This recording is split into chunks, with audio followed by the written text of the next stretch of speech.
हरियाणा की हर अपडेट के लिए बेल आइकन दबाएं और सब्सक्राइब करें STV हरियाणा न्यूज। नमस्कार, मैं अनामिका अजय मिश्रा, आप देख रहे हैं फटाफट हरियाणा। दिल्ली की सीमाओं पर कृषि कानूनों का विरोध कर रहे किसानों के आंदोलन का आज 71वां दिन है। गाजीपुर बॉर्डर, सिंघू बॉर्डर और टिकरी बॉर्डर पर किसानों की भीड़ लगातार बढ़ती जा रही है। किसान कृषि कानूनों को रद्द करने की मांग कर रहे हैं।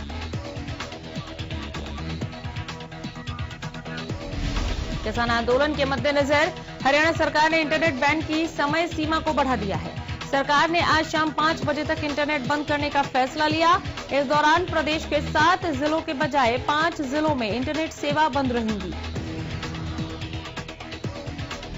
कैथल, जींद, रोहतक, सोनीपत और झज्जर में वॉइस कॉल को छोड़कर इंटरनेट सेवाओं, SMS सेवाओं और मोबाइल नेटवर्क पर दी जाने वाली सभी डोंगल सेवाओं को बंद कर दिया गया है।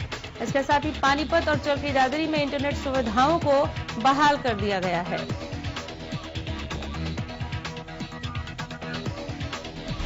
केजरीवाल सरकार ने दिल्ली पुलिस की ड्यूटी में भेजी गई DTC बसों को डिपो में तुरंत लौटने का निर्देश दिया। ये सभी बसें किसान आंदोलन की आवाजाही के लिए अलग अलग सुरक्षा एजेंसियों द्वारा इस्तेमाल की जा रही हैं।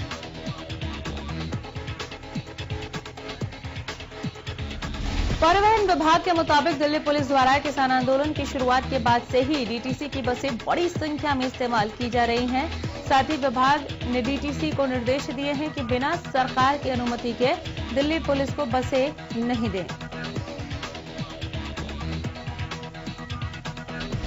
परिवहन विभाग ने DTC को निर्देश देकर दिल्ली पुलिस को मुहैया कराई गई 576 बसें लौटाने के लिए कहा है।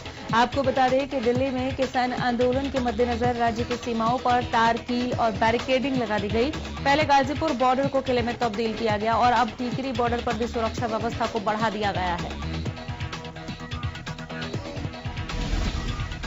जींद में किसानों की महापंचायत हुई, जहां पर बना मंच टूट गया। मंच पर तय सीमा से अधिक लोग चढ़ गए थे, जिसके बाद मंच ही टूट पड़ा। इस दौरान राकेश टिकैत भी वहां मौजूद थे, लेकिन सभी लोग संभले और राकेश टिकैत ने कहा कि हमें कोई दिक्कत नहीं है, किसानों की लड़ाई मजबूती से लड़ी जा रही है।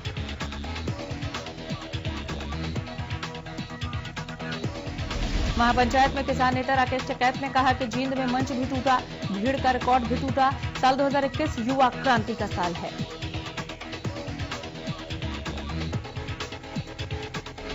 जींद में जारी महापंचायत में तीनों कृषि कानूनों के खिलाफ प्रस्ताव पारित हुआ है। इसमें कानून वापसी, MSP किसानों पर दर्ज केस वापसी की मांग की गई है।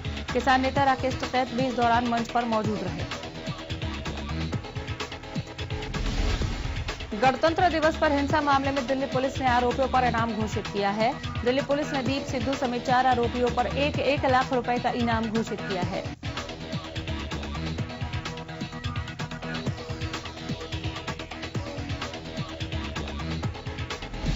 सिंघू बॉर्डर से एक और किसान की मौत की खबर सामने आई है। किसान का नाम जोगिंदर सिंह बताया जा रहा है, जिसकी उम्र लगभग 75 साल थी। बताया जा रहा है कि दिल का दौरा पड़ने के कारण किसान की मौत हुई है। किसान लंबे समय से आंदोलन में शामिल था।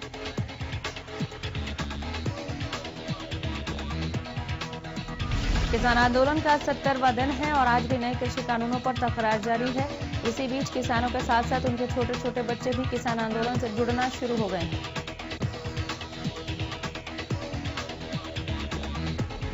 दरअसल ढांसा बॉर्डर धरने पर अपने पिता के साथ आई छोटी सी बच्ची ने कहा कि उसके पिता कानून वापसी तक घर नहीं लौटेंगे और किसानों की लड़ाई लड़ते रहेंगे। इतना ही नहीं, किसान नेता का कहना है कि सरकार ने इंटरनेट भी बंद कर दिया है, जिसकी वजह से उनके बच्चों को परेशानियां हो रही हैं।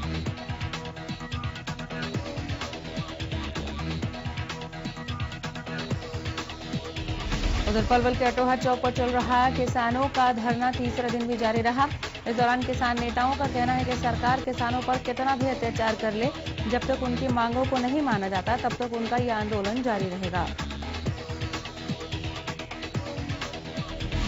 कांग्रेस के पूर्व अध्यक्ष और सांसद राहुल गांधी ने एक बार फिर प्रधानमंत्री नरेंद्र मोदी पर निशाना साधा। इशारों में उन्हें तानाशाह कहा। उन्होंने ट्वीट कर M से शुरू होने वाले 7 तानाशाहों के नाम बताए। हालांकि राहुल गांधी की इस लिस्ट में नरेंद्र मोदी का नाम नहीं है। अनिल विज ने राहुल गांधी के बयान पर पलटवार किया है। अनिल विज ने कहा कि आप सभी एम वर्ड वालों को तानाशाह कहते हैं, मगर महात्मा गांधी का नाम भी एम वर्ड से शुरू होता है। उसके बारे में क्या कहेंगे?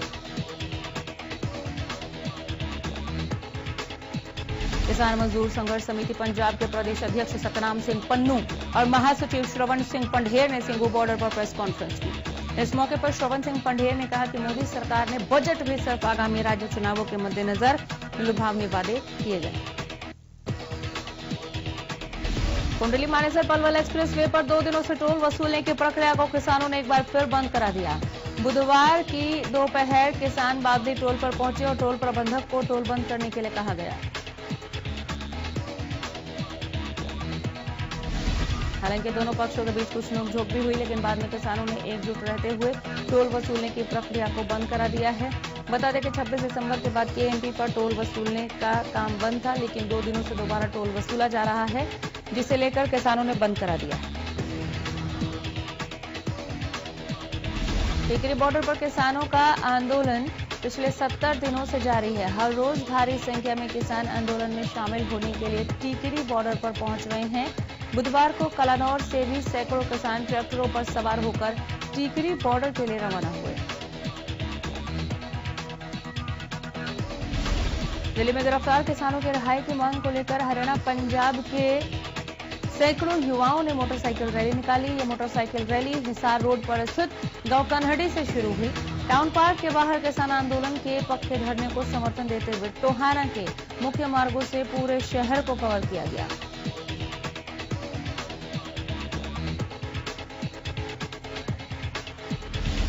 इस दौरान उन्होंने किसान आंदोलन के समर्थन में जमकर नारेबाजी की। इस मोटरसाइकिल रैली का नेतृत्व करने वाले युवा किसान नेता नरेश ने बताया कि इलाके के सारे युवा किसान आंदोलन को मजबूती से समर्थन दे रहे हैं। वो मोटरसाइकिल रैली के बारे में ये संदेश देना चाहते हैं कि सरकार गिरफ्तार किए गए किसानों को तुरंत प्रभाव से रिहा करे।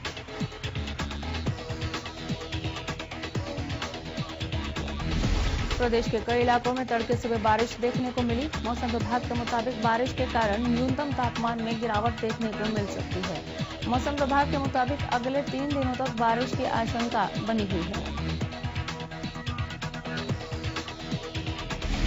गोलाचीका में कृषि कानूनों के खिलाफ बिजली कर्मचारियों ने केंद्र सरकार के खिलाफ प्रदर्शन कर नारेबाजी की। बिजली कर्मचारियों ने किसानों के समर्थन में सांकेतिक हड़ताल की। बिजली कर्मचारियों ने बिजली बिल 2020 के विरोध भी सांकेतिक हड़ताल की।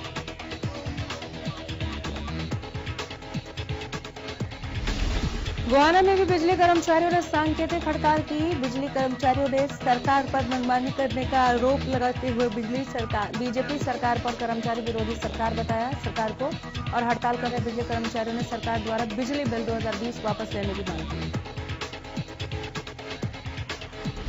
टोहाना में all Haryana power corporation union के द्वारा राष्ट्रव्यापी आह्वान पर चंडीगढ़ रोड पर स्थित बिजली विभाग के कार्यालय में कर्मचारियों ने जमकर नारेबाजी की। कर्मचारियों ने शहर में प्रदर्शन करते हुए किसान धरना स्थल पर पहुंचकर किसानों को समर्थन दिया। बिजली कर्मचारियों ने किसान आंदोलन के समर्थन में नारेबाजी की। इस दौरान टोहाना के गांव समयन के किसान शमशेर सिंह शहादत पर कर्मचारियों ने 2 मिनट का मौन रखकर उन्हें नमन किया। All Haryana power corporation worker union ने बुधवार को सिरसा में अपनी कई मांगों को लेकर 1 दिन की सांकेतिक हड़ताल की। यूनियन के सदस्यों ने सरकार के खिलाफ जमकर नारेबाजी की। कर्मचारियों ने सरकार को चेतावनी देते हुए कहा कि अगर सरकार उनकी मांगे नहीं मानती है तो आने वाले दिनों में आंदोलन को और तेज किया जाएगा। वहीं कर्मचारी नेता मदन लाल कंबोज ने बताया कि बिजली संशोधन बिल 2020 को वापस करने, बिजली क्षेत्र में निजीकरण को रोकने सहित कई मांगों को लेकर 1 दिन की सांकेतिक हड़ताल की गई है। बिजली कर्मचारियों ने फतेहाबाद के बिजली घर में 1 दिन की हड़ताल की और सरकार के खिलाफ जमकर नारेबाजी की। कर्मचारियों ने नारेबाजी करते हुए लघु सचिवालय पहुंचे और यहां पक्का मोर्चा लगाए बैठे किसान मजदूरों को अपना समर्थन दे दिया।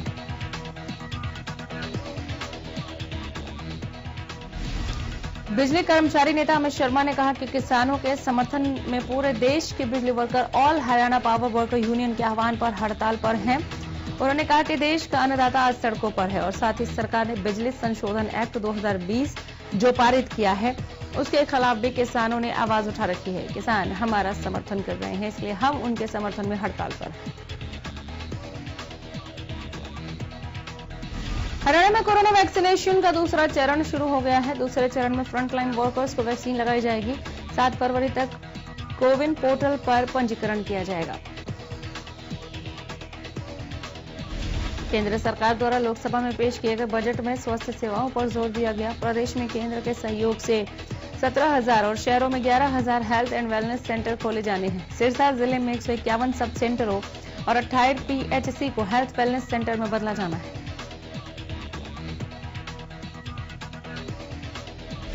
एक बार फिर हरियाणा न्यूज के खबर का असर हुआ है। अंबाला की होलसेल कपड़ा मार्केट में अतिक्रमण को लेकर लोगों को भारी परेशानियों का सामना करना पड़ रहा था।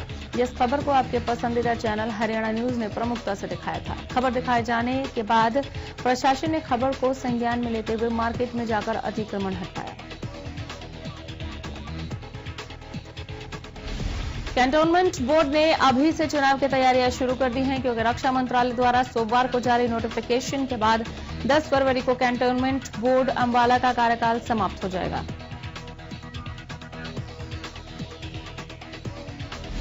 सरकार की ओर से छात्रों के लिए की गई योजनाओं की शुरुआत की गई है। कई योजनाओं की शुरुआत हुई, जिनमें से एक योजना यह भी है कि छात्रों को स्कूल जाने के लिए साइकिल मुहैया कराई जाती है। लेकिन रेवाड़ी के कोसली में नौनिहालों की सैकड़ों साइकिलें बंद कमरे में धूल फांक रही हैं। साइकिलों का रखरखाव भी इस तरह से किया गया है कि ये साइकिलें इस्तेमाल के काबिल नहीं बची। इससे पहले भी गांव नाहर और जाटूसाना में बने राजकीय सीनियर सेकेंडरी विद्यालय में गरीब बच्चों को दी जाने वाली 511 साइकिलें कबाड़ की हालत में मिली थी।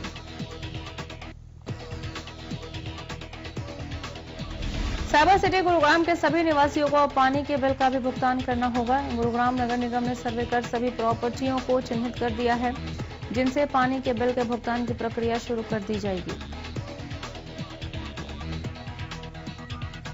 दरअसल गुरुग्राम समेत पूरे एनसीआर में पानी को लेकर डार्क जोन घोषित है, लेकिन फिर भी कई जगह लोग पानी की बर्बादी करते हुए नजर आते हैं, जिसे देखते हुए गुरुग्राम नगर निगम अब पानी की बिलिंग शुरू करेगा। सिरसा के सुभाष कॉलोनी में आटा चक्की चलाकर घर का गुजर बसर करने वाले एक व्यक्ति को बिजली विभाग ने जोरदार झटका दिया है। दरअसल उपभोक्ता को नवंबर महीने का 65 लाख रुपए का बिजली बिल दिया गया है। ट्रक के मालिक हीरालाल ने बताया कि इससे पहले उसका हमेशा 2 से 3 हजार रुपए का बिल आता है। मीटर उसकी पत्नी अनीता के नाम पर लगा है। गेहूं पिसाई कर वो गुजर बसर करता है। पिछले 1 महीने से ज्यादा समय से वो विभाग के चक्कर बिल ठीक करवाने के लिए काट रहे हैं, लेकिन कोई सुनवाई नहीं हो रही।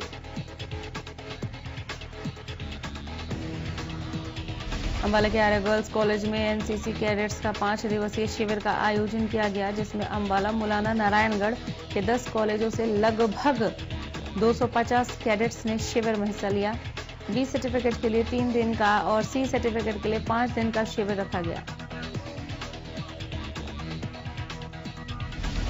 शिविर में छात्राओं को फायरिंग की ट्रेनिंग भी दी गई। बता दें कि Haryana NCC first battalion corona के महामारी के चलते बी और सी सर्टिफिकेट का एग्जाम डील होने के कारण शिविर का आयोजन किया गया है। देश के कई शहरों में सड़क सुरक्षा सप्ताह बहुत ही दृढ़ता से और सावधानी के साथ मनाया जाता है। इस अवसर पर सड़क सुरक्षा से संबंधित कई कार्यक्रम आयोजित करके लोगों को सड़क पर सावधानी पूर्वक वाहन चलाने के लिए प्रोत्साहित किया जाता है। इसी कड़ी में बुधवार को सिरसा के बस स्टैंड पर यातायात माह के तहत जागरूकता कार्यक्रम का आयोजन किया गया। कार्यक्रम में यातायात थाना प्रभारी बहादुर सिंह ने बस स्टैंड में कर्मचारियों को नियम पालना की शपथ दिलाई। टोहाना में फास्ट ट्रैक कोर्ट ने नाबालिग से गैंगरेप मामले में सजा का ऐलान किया। कोर्ट ने दोनों आरोपियों को 20-20 साल की सजा सुनाई। साथ ही कोर्ट ने दोनों आरोपियों पर 26-26 हजार का जुर्माना भी लगाया। आपको बता दें कि दोनों आरोपियों ने एक बच्चे का अपहरण कर 1 महीने तक बच्चे के साथ गैंगरेप जैसी घिनौनी वारदात को अंजाम दिया था। पलवल पुलिस ने एक चोर को गिरफ्तार किया है, जिसके पास से पुलिस ने 7,000 रुपए और एक मोबाइल फोन बरामद किया। बता दें कि आरोपी अपने साथियों के साथ मिलकर मकानों के ताले तोड़कर नकदी, आभूषण और अन्य सामान की चोरी की वारदात को अंजाम देता था। सोनीपत जीआरपी पुलिस ने भारी मात्रा में हथियारों का जखीरा बरामद किया है। जीआरपी पुलिस ने फ्लाईओवर के नीचे से 7 राइफल और 264 जिंदा कारतूस बरामद किए। इस मामले की जानकारी देते हुए जीआरपी थाना प्रभारी राजकुमार ने बताया कि सोनीपत की जीआरपी पुलिस को गुप्त सूचना मिली थी, जिसके बाद यह कार्रवाई की गई।